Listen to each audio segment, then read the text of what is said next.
여러분, 이런 찬양 아시죠? 하나님 한 번도 나를 실망시킨 적 없으시고. 근데 여러분, 정말 우리들의 경험이 그렇습니까? 여러분은 하나님께 실망하신 적이 한 번도 없으십니까? 필립 얀시라는 미국 분이 1980년대 후반에 쓴 책 가운데 하나님 당신께 실망했습니다라는 책이 있습니다. 여전히 출판이 되고 있는 책이죠. 널리 세계에서 읽혀지고 있는 책이에요. 이 책은 교회에서 배운 하나님에 대한 개념들로는 설명하기 힘든 부조리한 현실이 있다는 사람들의 경험에서 출발을 합니다. 그런 상황이 그것도 심각한 수준으로 길어지면 우리는 간혹 하나님에 대해 의심하고 실망할 수밖에 없죠. 그래서 이렇게 묻게 됩니다. 하나님은 과연 공평하신가? 하나님은 왜 침묵하시는가? 하나님은 왜 숨어 계신가? 여러분, 필립 얀시가 쓴 하나님 당신께 실망했습니다 라는 책의 영어 부제에 보면 아무도 큰 소리로 묻지 못하는 세 가지 질문들, 이 책의 부제예요. 그러니까 하나님께 실망을 해서 묻고 싶은데 아무도 교회에서 큰 소리로 질문할 수 없었던 1980년대 미국의 상황이죠. 하나님이 정말 공평하십니까? 하나님이 왜 침묵하십니까? 하나님은 왜 숨어 계십니까?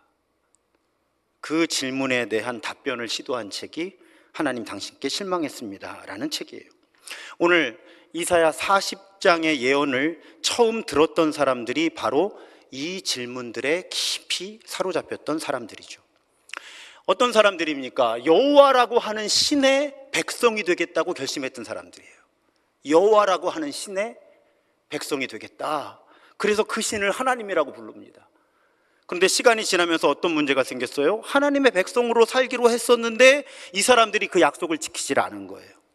그러다 스스로 무너졌고요, 바벨론 제국에 강제 이주를 당합니다. 이스라엘 사람들이죠. 그런 사람들에게 이사야 40장은 하나님께서 회복을 선포하세요. 39장까지는 처절한 심판의 예고입니다. 그런데 40장에 딱 들어서면 하나님께서 회복을 말씀하세요. 심지어 성서학자들 중에는 39장까지를 제1 이사야, 40장부터를 제2 이사야, 이렇게 책을 아예 두 권의 책으로 나누는 학자들이 있을 만큼 하나님의 목소리가 바뀝니다. 40장 1절이 이렇게 시작하죠. 너희의 하나님이 이르시되 너희는 위로하라, 내 백성을 위로하라. 하나님께서 이제 하나님의 백성들을 회복시키겠다고 위로해 주라고 하나님의 말씀을 대신 선포하는 선지자들, 예언자들에게 말씀하시는 내용이에요. 비록 받아들이기 쉽지 않겠지만 이제 하나님이 하나님의 통치를 회복하시겠다, 위대한 일을 시작하시겠다, 그렇게 말씀하시는 거예요. 그러면서 하나님께서는 하나님이 어떤 존재인지 한번 생각해봐라, 이렇게 이 말씀을 처음 듣던 사람들에게 말씀하십니다. 하나님이 어떤 분이냐, 내가 어떤 존재냐. 하나님의 입장에서는 우선 하나님은 자신이 온 세상, 온 우주의 창조주라고 선언하세요. 창조주다. 그러니 창조주에게는 이런 능력이 있다. 그 가운데 하나님이 꼭 짚고 넘어가시는 능력이 23절인 거예요. 그는, 그러니까 하나님은 통치자들을 허수아비로 만드시며 땅의 지배자들을 쓸모없는 사람으로 만드신다. 자, 우주를 창조하시고 움직이게 하시는 창조주가 인간의 권력을 세우기도 하시고 무너뜨리기도 하신다. 하나님이 그렇게 선언하시는 거예요. 여러분, 당시에 이 말씀을 듣던 바벨론의 포로가 되어 있던 강제 이주민 생활을 하던 이스라엘 백성들에게 이 선언은 굉장히 의미가 있죠. 왜? 사실 따지고 보면 바벨론 제국의 권력으로 인해서 지금 이스라엘이 망하고 강제로 이주당해서 살아가고 있잖아요. 절대 안 무너질 것 같잖아요, 이 바벨론 제국의 권력이. 그런데 하나님은 아니, 이 모든 권력을 하나님은 무기력하게 할 수 있다, 무너뜨릴 수 있다, 이렇게 선언하시는 거예요. 그러니 강제 이주당해 있던 이스라엘 백성들에게 얼마나 위로가 되었겠어요. 마치 우리 일제강점기에 어떤 목회자가 설교 시간에 담대하게 선포하는 거죠. 하나님께서 일본 제국을 무너뜨리실 것입니다. 그러면 예배하던 사람들이 얼마나 위로를 받고 소망을 품었겠어요. 그것이 오늘 본문의 맥락이에요. 그리고 우리는 알죠. 우리는 성경을 쭉 끝까지 읽었으니까 실제로 하나님은 페르시아 제국을 통해서 절대 무너질 것 같지 않던 바벨론 제국을 무너뜨리시죠. 그래서 하나님께서 회복시켜 주시겠다고 하신 약속을 지키세요. 그런데 이 예언을 처음 듣던 이스라엘 백성들은 이 예언을 신뢰할 수가 없었던 거예요. 이 눈에 아무 증거 아니 베이거든요. 그래서 불평과 불만에 사로잡혀 있었죠. 하나님께서 이렇게 지적하십니다. 27절에 보면 너희가 어찌하여 불평하며 너희가 어찌하여 불만을 토로하느냐, 어찌하여 주님께서는 나의 사정을 모르시고 하나님께서는 나의 정당한 권리를 지켜주시지 않는다 하느냐. 하나님 말씀하시는 거예요. 그렇지 않다. 나는 다 알고 있다. 또 나는 하나님 백성들의 정당한 권리를 지켜준다. 비록 너희들이 지금 언약을 파기하고 스스로 무너져서 고난 가운데 있지만 결국 나 여호와 하나님은 모든 것을 회복시킬 것이다. 하나님은 그렇게 약속하시는 거예요. 하나님께는 그렇게 하실 능력도 있고 그렇게 하고 싶어 하시는 마음도 있으시다는 거예요. 비록 지금 이 말씀을, 이사야 40장의 말씀을 처음 듣던 사람들은 집단적으로 지쳐 있었어요. 기운을 잃어버리고 있었어요. 하지만 오늘 본문은 선지자들을 통해 하나님께서 이렇게 선포하시는 거죠. 우리 하나님께서는 피곤한 사람에게 힘을 주시고 기운을 잃은 사람에게 기력을 주신다는 거예요. 그 대표적인 말씀이 오늘 31절이죠. 오직 주님을 소망으로 삼는 사람은 새 힘을 얻으리니 독수리가 날개를 치며 솟아오르듯 올라갈 것이요 뛰어도 지치지 않으며 걸어도 피곤하지 않을 것이다. 우리 개역과 개역 개정 성경에서는 오직 여호와를 앙망하는 자는 새 힘을 얻으리니 라고 번역되었던 본문을 새 번역에서는 오직 주님을 소망으로 삼는 사람은 새 힘을 얻으리니 이렇게 번역을 하고 있어요. 이 설교를 위해 말씀을 묵상하면서 저를 가장 붙들고 있던 문장이 피곤하지 않을 것이다라는 문장이에요. 여러분 피곤하지 않으십니까? 저는 피곤합니다. 아주 피곤합니다. 왜 그럴까요? 여러분 근본적으로 우리를 피곤하게 하는 세상을 만들고 그 속에서 살아가고 있기 때문이에요. 오늘 이 부분이 굉장히 중요합니다. 우리가 그런 세상을 만들었다는 거예요. 그리고 힘들어한다는 거예요. 최근 미국의 작가 겸 유튜버 마크 맨슨이라고 하는 사람이 영상을 하나 만들어서 공개를 하죠. 24분의 영상인데 한국이 전 세계에서 가장 우울한 나라라는 거예요. 보신 분들이 있을 겁니다. 처음에 이 영상의 제목을 본 사람들이 기분 나쁜 거예요.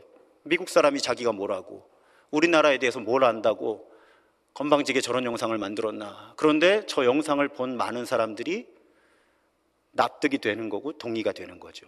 그럼 이 마크 맨슨의 주장이 무엇입니까? 한국인들은 경쟁 지상주의와 성과 지상주의의 압박 속에서 혹독한 경쟁에 끊임없이 시달려야만 하는 제도와 문화를 스스로 만들었다는 거예요. 그리고 그로 인해서 심리적인 탈진에 시달리는 한국 사람들이 지금 많고요. 그런 세상이라는 거예요, 한국이 지금. 그러면서 그 얘기를 한국전쟁부터 풀어오죠.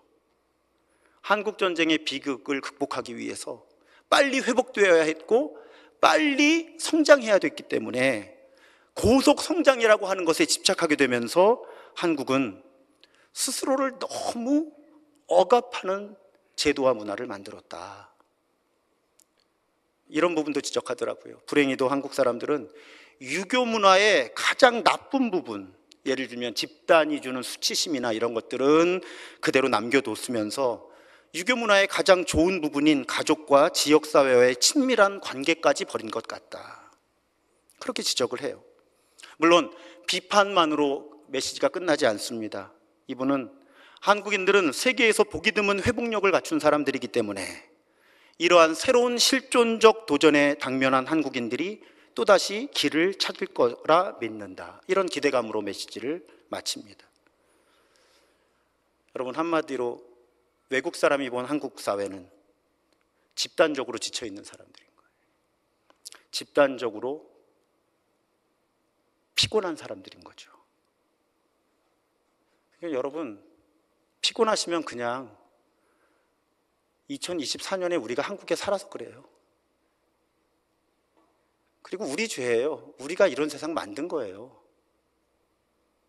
또 우리가 민주주의 사회잖아요. 우리가 다 선거해왔고 우리들이 만든 제도와 문화잖아요. 이게 한 발짝 떨어져서 보면 보이는 거죠. 이 가운데 외국에서 생활하셨던 분들은 아마 더 공감하실지 몰라요. 우리나라에서만 살펴보면 세상 다 그런 것 같죠. 세상 다 그렇지 않거든요. 근데 문제가 있어요. 이 문제가 우리 대한민국만의 문제가 아니라는 거예요. 2010년에 독일에 거주하는 한국인 철학자 한병철이라는 분이 독일어로 책을 하나 냈습니다. 번역하면 피로사회라고 하는 책이에요. 피로사회. 근데 이 책은 철학자가 쓴 책임에도 불구하고 출판되자마자 이 시대의 핵심적인 문제를 날카롭게 파헤쳤다 하고 전 세계적으로 화제가 됩니다. 그러면 이 한병철 교수의 주장이 무엇이냐? 이분이 이 시대를 이렇게 규정을 하죠. 성과사회다. 성과사회를 특징 짓는 것이 무엇이냐? 여러분, 이 책 읽어보세요. 얇아요. 어느 정도 두꺼워 보이는데 제가 사서 읽어보니까 책이 너무 얇아서 그런지 두 권의 책을 피로사회라고 하는 한 권으로 묶었더라고요. 그러니까 실제로 피로사회라고 하는 책은 그 책의 절반밖에 되지 않아요. 이 책의 내용을 제가 짧은 시간에 어떻게 정리해 드릴까요? 핵심적인 개념은 말씀드릴게요. 긍정성의 과잉이라는 개념이에요. 그럼 이걸 더 쉽게 말씀드릴게요. 긍정성의 과잉이라는 게 뭐냐면 할 수 있다, 하면 된다, 해보자라는 거예요. 할 수 있다, 하면 된다, 해보자를 지나치게 집착할 때 그런 문화를 긍정성의 과잉이라고 말하는 거예요. 왜 위험한가 하면 할 수 있다, 하면 된다, 해보자가 나빠요? 안 나쁩니다. 거기에 함정이 있는 거예요. 이 긍정성의 시대가 오기 전에 부정성의 시대에서는 억압하는 기제가 작동하는 거예요. 규율. 그러니까 부정적인 건 면역체계가 작동합니다. 심리적인 것, 사회심리적인 것으로. 그러니까 부정적인 건 브레이크가 걸려요. 문제는 긍정적인 건 브레이크가 없다는 거예요. 왜? 나쁜 게 아니니까. 할 수 있다, 하면 된다, 해보자가 과잉이 되면 브레이크가 없이 할 수 있다, 하면 된다, 해보자를 외치게 된다는 거예요. 집단적으로. 그러면 어떤 문제가 생길까요? 한병철 교수가 지적합니다. 그런 시대는 필연적으로 탈진한 사람들, 나아가 우울증과 같은 신경정신질환자들을 양산할 수밖에 없다. 사회가, 그런 사회가, 피로사회가. 왜? 자기가 자기를 억압하고 학대하거든요. 넌 더 열심히 살아야 돼. 넌 해낼 수 있어. 제가 이 책을 읽으면서 너무 공감한 건요, 제가 그렇게 살아왔거든요. 신도중앙교회 담임 오기 전까지. 제가 월요일에 낮잠을 못 잤어요. 월요일은 목회자들의 휴무일이잖아요. 월요일에 낮잠을 자면 죄책감이 드는 거예요. 내가 뭔가 교회를 위해서 더 일을 해야 되는데. 할 수 있다, 하면 된다, 해보자. 이 책을 읽으면서 정리가 좀 되었습니다. 긍정성의 과잉 속에, 이 성과사회 속의 정삼위는 어릴 때는 좋은 성적을 받아서 성과를 보여야 됐고요.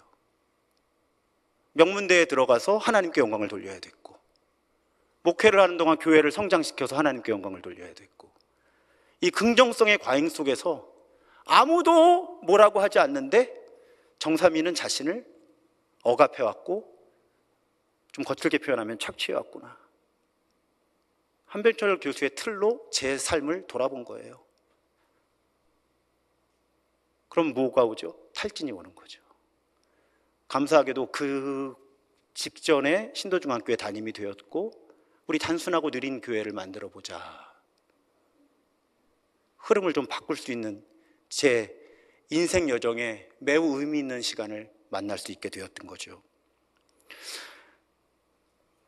이 천박한 자본주의가 낳은 이러한 성과주의 사회에서는 아무도 뭐라고 하지 않아도 개인이 자발적으로 자신을 착취하게 되는 거예요. 그래서 자기가 피해자인데 자기가 가해자가 되는 거죠. 아무도 뭐라고 하지 않는데 자기가 자기를 괴롭히게 된다는 거예요. 할 수 있다 하면 된다, 해보자. 계속 자신의 육체적인 정서적인 한계를 밀어붙이는 거죠, 스스로가. 그래서 이 한병철 교수의 문장이 아니라 이 책을 추천하는 문장 가운데 제가 이 문장이 인상적이었어요. 범람하는 성공학 도서들이 당신이 바로 당신 자신의 경영자입니다 라고 말할 때 한병철은 그것을 당신이 바로 당신 자신의 착취자라고 읽는다. 여러분 한번 이 말을 잘 품으셨으면 좋겠어요. 본래 우리 그리스도교의 영성도 긍정의 영성과 부정의 영성이라는 것이 있습니다. 이것이 조화를 이루게 되어 있어요. 근데 우리는 긍정의 영성은 잘 아는데 부정의 영성을 모릅니다. 왜? 가르쳐주는 목회자가 없으니까. 또 그리스도교 밖에 우리 동양 철학 가운데 어떤 가르침이 있어요? 무위라고 하는 가르침이 있어요. 이것이 부정성을 상징하는 거죠. 긍정성은 반드시 부정성과 조화를 이루어야 건강한 변화가 이루어지는 거예요. 건강한 성장과 성숙이 이루어지는 겁니다. 긍정성의 과잉사회, 성과사회는 모두를 피해자로 만드는 그런 사회인 거죠.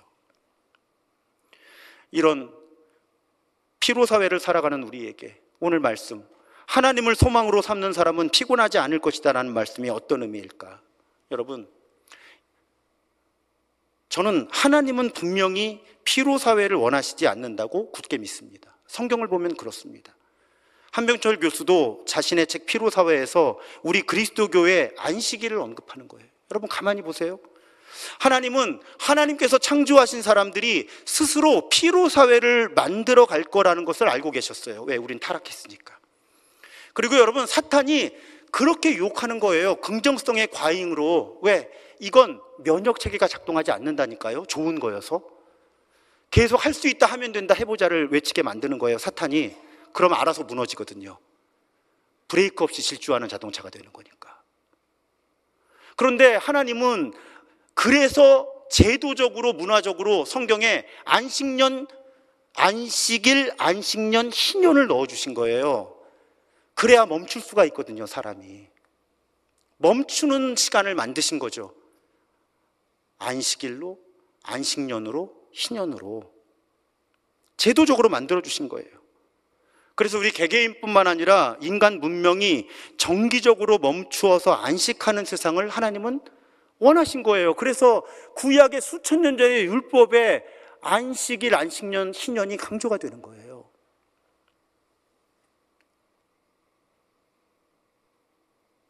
우리 그리스도교는 에리 프롬의 말을 빌리면 소유보다 존재를 우선순위에 두는 종교죠.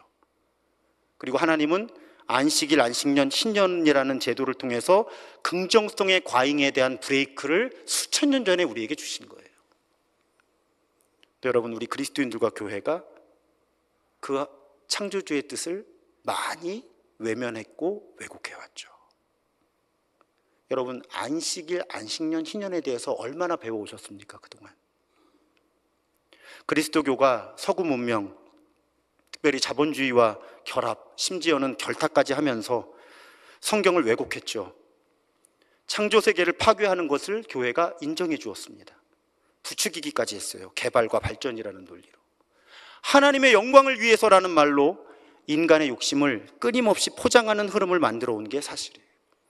그 과정에 그리스도교 성공주의가 있었고 번영신학이 있었습니다. 한국의 주류교회들이 열심히 했죠. 그래서 사실은 아까 제 고백을 했지만 지금 함께 예배하는 우리 모두에게 이 긍정성의 과잉 현상이 스며들어 있는 거예요. 국가적으로도 교회적으로도. 본래 교회는 피로사회를 막아야 하는데 사실은 제가 만든 말이에요. 교회마저도 피로교회가 된 거죠. 세상이 피로사회인데 교회는 피로교회가 되어 온 거예요. 이 문제 우리 생각해 보지 않을 수 없습니다.